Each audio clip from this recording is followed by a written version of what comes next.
Well, Charmaine, you had another really successful experiment, and there was so much you learned from it. You're making good progress. Congratulations. Thank you. Of course, you were telling me that on the downside, though, is after the experiment that you find yourself ruminating a lot, just spending a lot of time thinking about maybe it didn't go as well as you had hoped and so forth. Can you tell me a little bit more about the concerns that were going through your mind when you were ruminating about the experiment afterwards? Yeah, I guess in the moment, it feels okay. And then afterwards, I sit and think about it and remember sometimes when I was fidgeting or, grabbing my hands or crossing my arms or notice that I might maybe was feeling a little bit hot, or if I tripped over my words and I find myself kind of going over those moments a lot. And I feel bad. It makes me not think that the conversation went as well as I thought it did.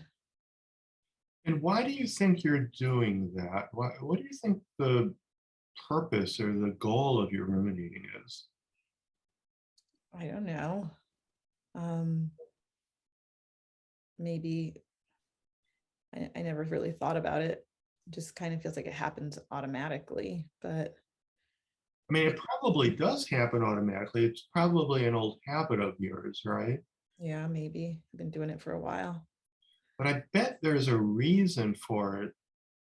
What is it you're hoping to achieve by ruminating, whether or not it actually happens?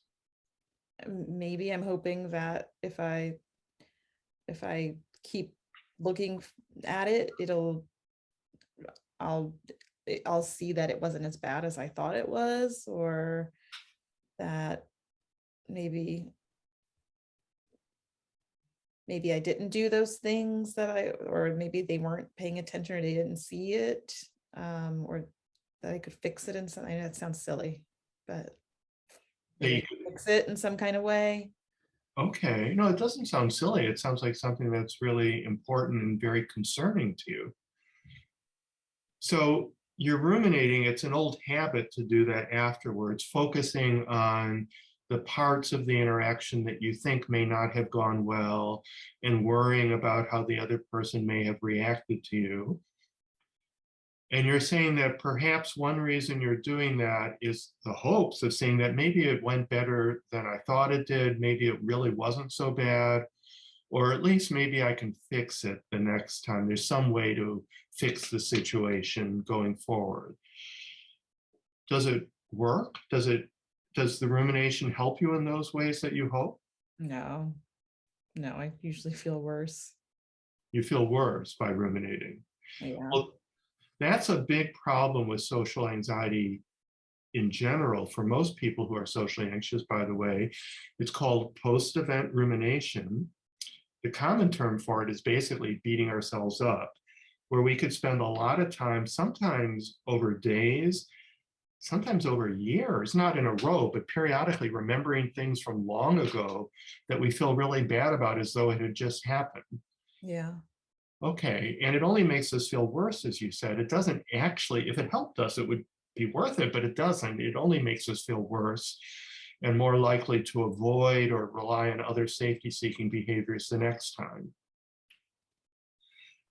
Okay, so let me ask you for the actual evidence. Let's do a little cognitive restructuring right now. And you know that one of the most important questions in cognitive restructuring when we examine our hot thoughts is to look for the evidence. And you were saying that your concerns, your hot thoughts was that you made a bad impression, that this person didn't enjoy talking with you. What was the evidence that seemed to support your hot thought? Um, well, I mean, we were talking and it seemed like it was going well. And then um, she looked at her phone. And it was just for a second, but she wasn't paying attention in that moment. And so that made me think that maybe I was boring her, or that she wasn't really interested, or she didn't want to talk to me. Okay, so looking at her phone for a moment might have been evidence that you were boring her, that she was no longer interested in talking to you. How about evidence that goes against the hot thought? Was there any evidence that suggested that maybe she was interested in talking to you? Well, we were talking for a while, and we were laughing at one point. Um, and after she looked at her phone, she stayed and talked to me longer. So she didn't leave immediately after she looked at her phone. Okay, so you have all that evidence that she seemed to enjoy talking with you, even after the moment she looked distracted and was watching her phone. So what's another possible reason she might have looked at her phone besides the possibility of her being bored with you? Maybe she was waiting for an important message. Um, I have kids, so I always look if my phone buzzes, just in case it's one of my kids. Um, Maybe it's just a habit. Yeah, lots of people have that as a habit. And also you get all these notifications, all these alerts, and it's hard not to pay attention to it.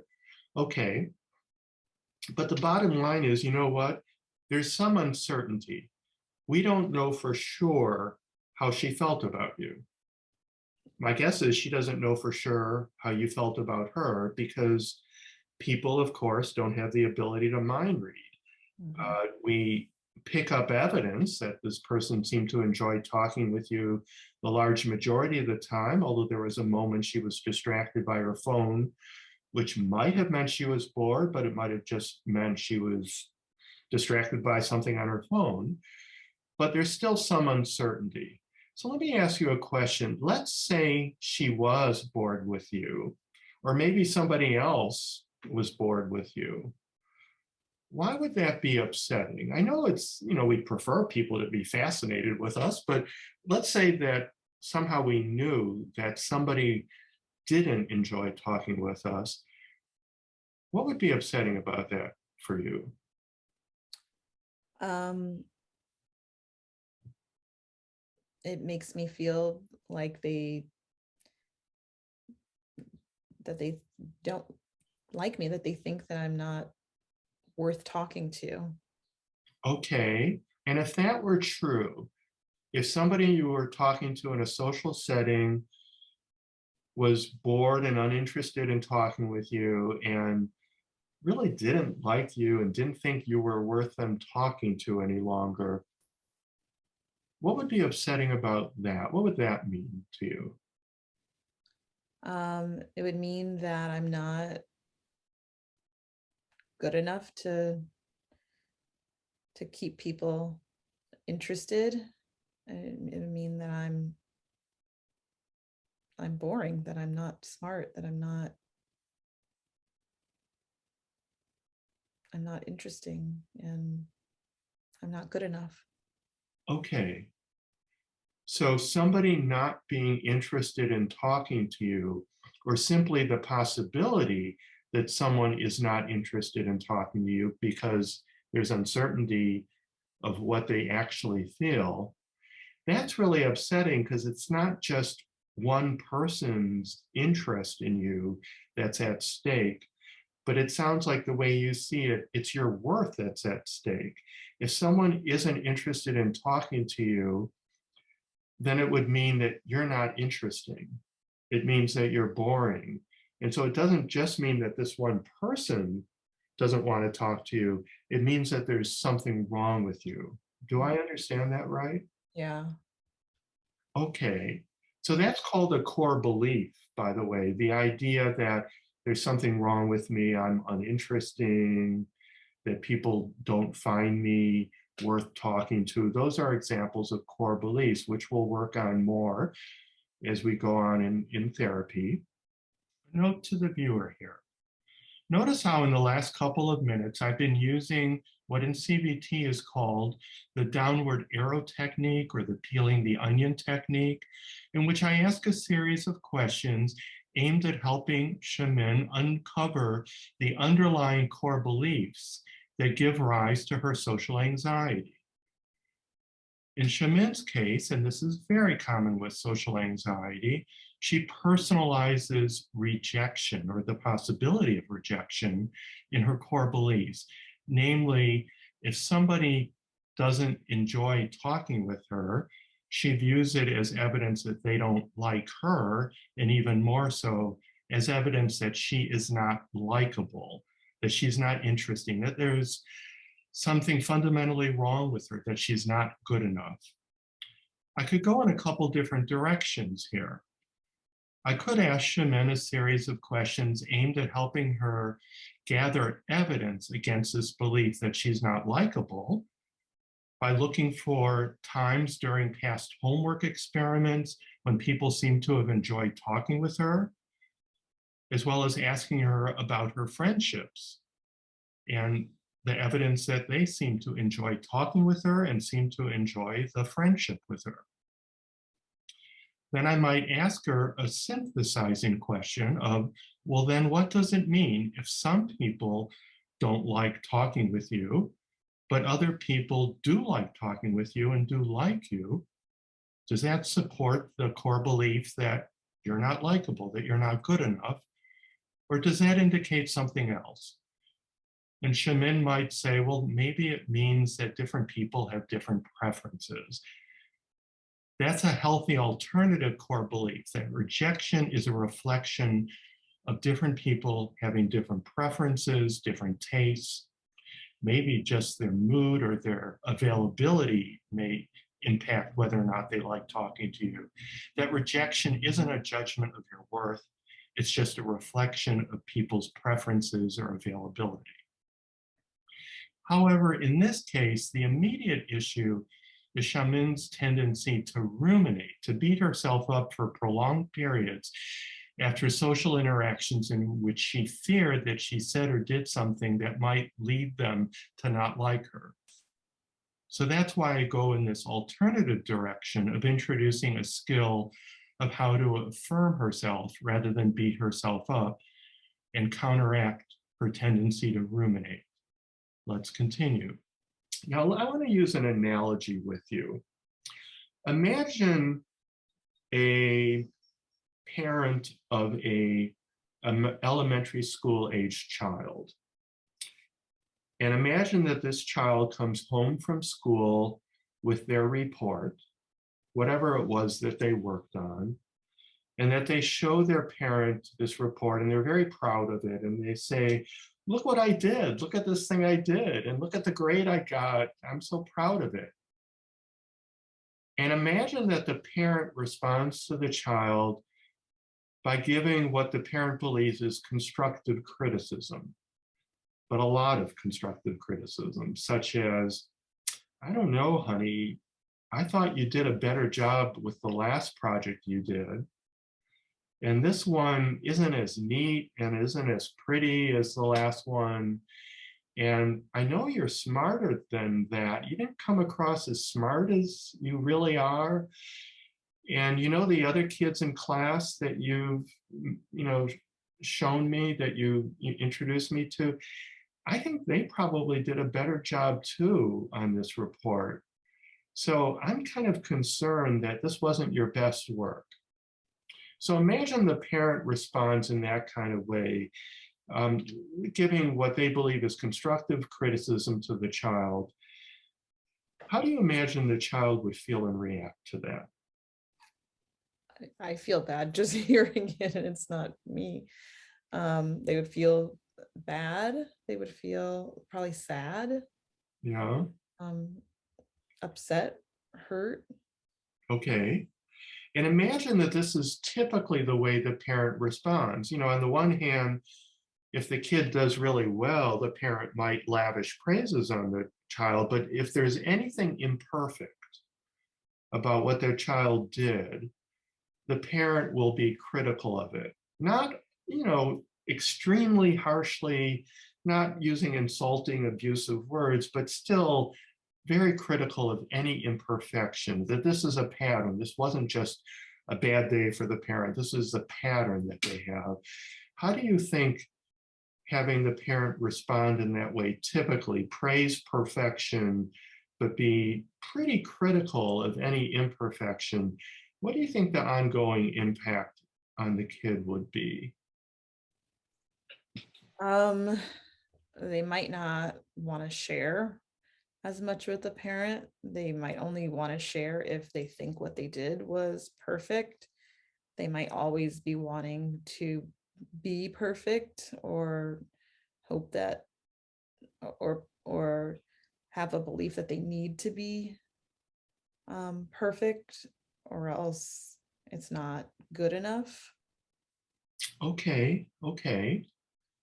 And now let's imagine a different kind of parent who, when their elementary school age child comes home with the same type of project and tells their parent, look how proud, look at this thing that I did, and I'm really proud of it. And imagine that this parent responds with equal pride, saying, I am so proud of you, honey. This is wonderful. I'm going to put it up on the refrigerator. This is even better than the last one. And describes particular things in the project that this parent really likes and really affirms those things. And then maybe adds 1 or 2 points that this parent thinks that the child could do better next time. Like, maybe next time you do this, you can do a little more of this or a little less than that. And that might make it even better. But you know what? This is so good as it is.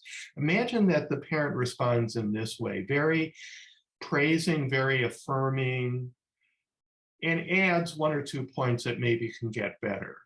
How do you think the child might react to that? They'd probably be happy.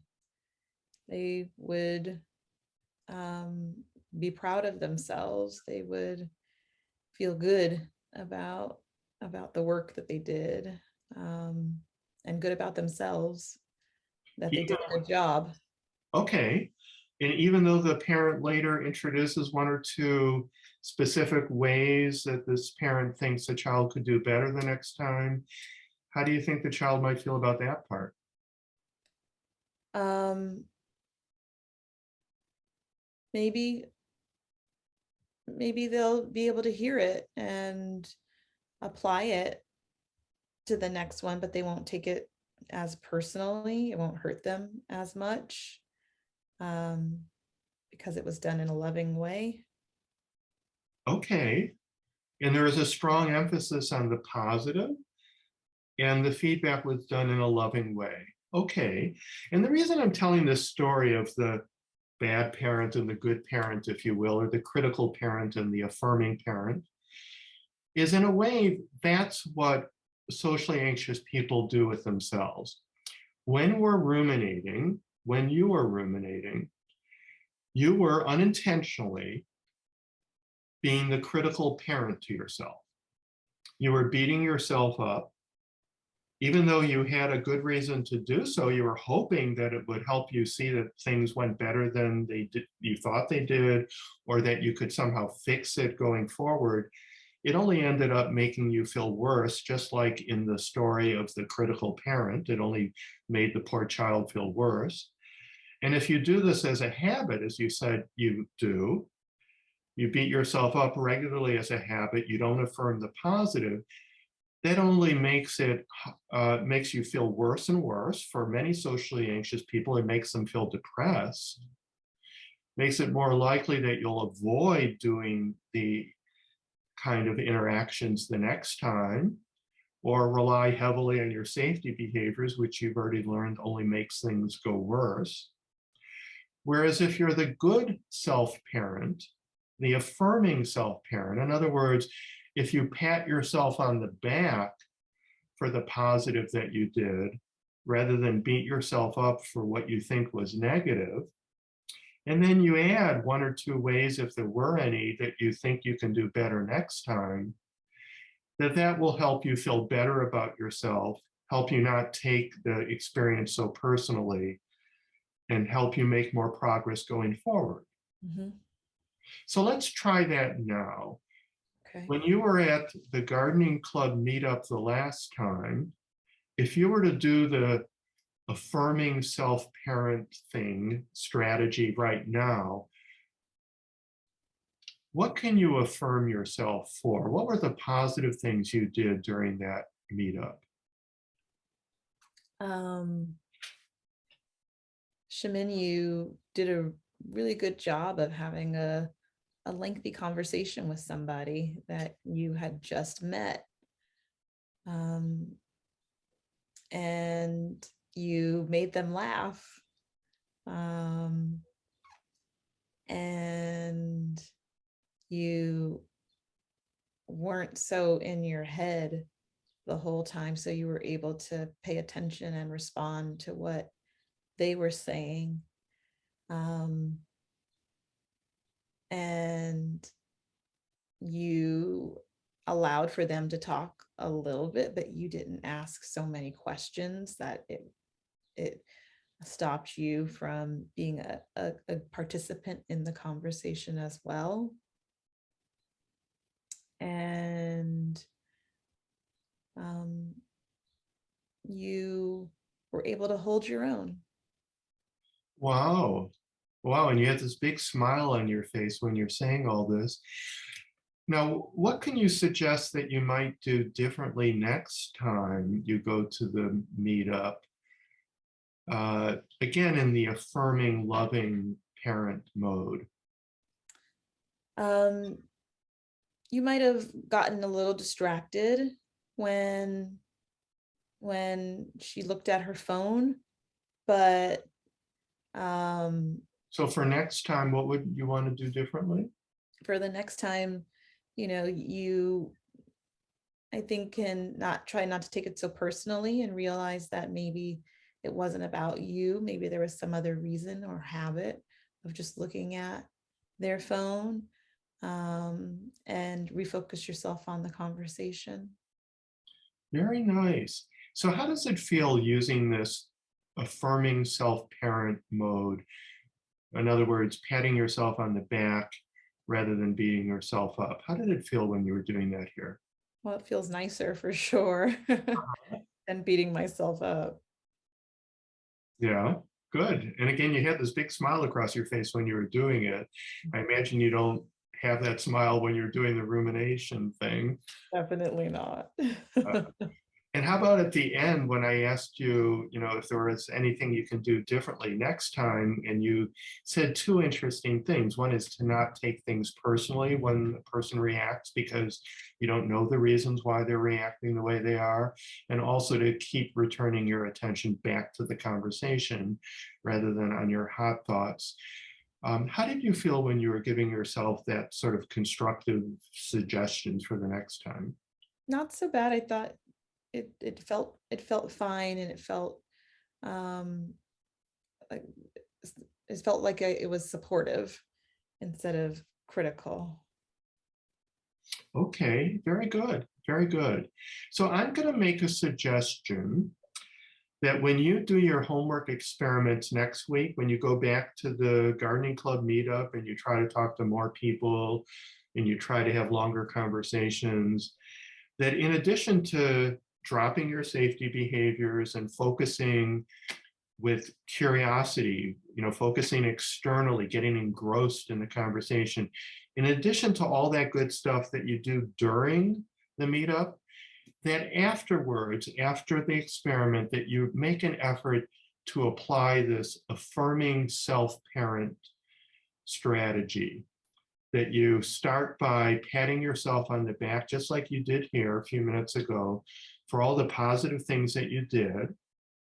And then if you can think of one or two ways that you could do even better next time, that you suggest that in very concrete behavioral terms, constructive terms.